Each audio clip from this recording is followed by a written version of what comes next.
Hey everyone, my name is JB Emiker and I work for the Office of Institutional Effectiveness here at Southern Miss. And today I just wanted to provide a quick demonstration video on how to manage your workflow inbox. And this is specifically for reviewers.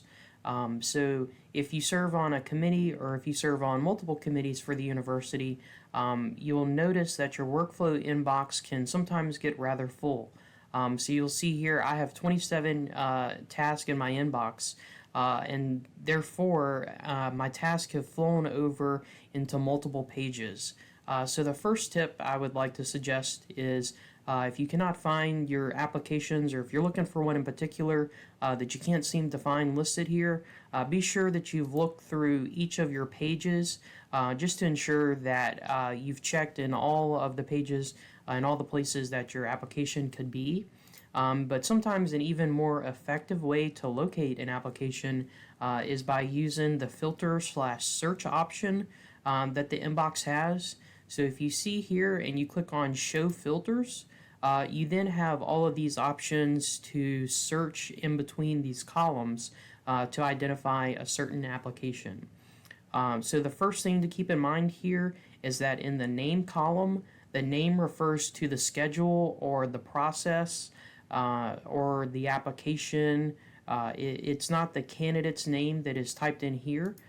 So if, for example, you were trying to look up Lucas Endowment applications or applications for promotion and tenure, here is where you'll type in that information. And then if you're looking for an application from a specific candidate, you'll type in the candidate's name here.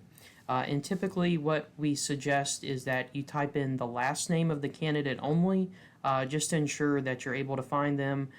Sometimes if you type in the last name, comma, first name, it won't work, or if you do the first name, comma, last name, it won't work. So typically just keeping it to the last name will find the application and bring it up for you.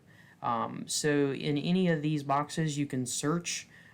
So again, if you're interested in finding all the applications from a certain process, you can type pre-tenure review here in the name box. If you're interested in all the applications that are on a certain step, so if you have a bunch of tasks in your inbox from promotion and tenure and an award committee, and you're only interested in pulling up the award committee, you can type in award selection committee here in the step.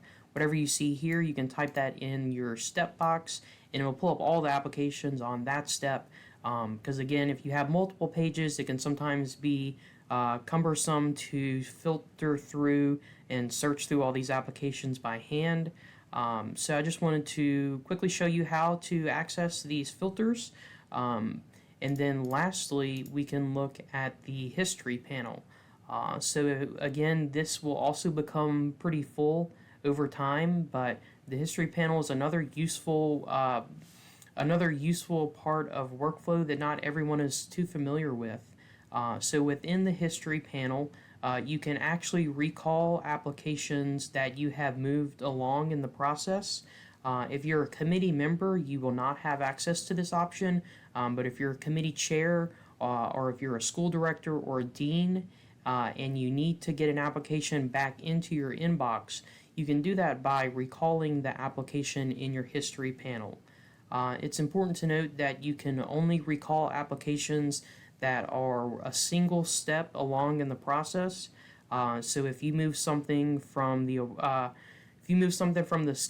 school committee step and you moved it from there to the dean level review, and the dean has already moved it to the college committee step, you won't be able to recall it. But if the application is on the step directly after yours, you'll be able to recall applications. So if you need to switch out a letter upload, or if you made the incorrect calculation on the committee votes and you just need to make a quick adjustment, you can locate the application in your history panel. You can go to the actions button and click on that, and then click recall and confirm it. And as soon as you do that, the application will be back in your inbox, and you can make whatever amendments or adjustments that are necessary.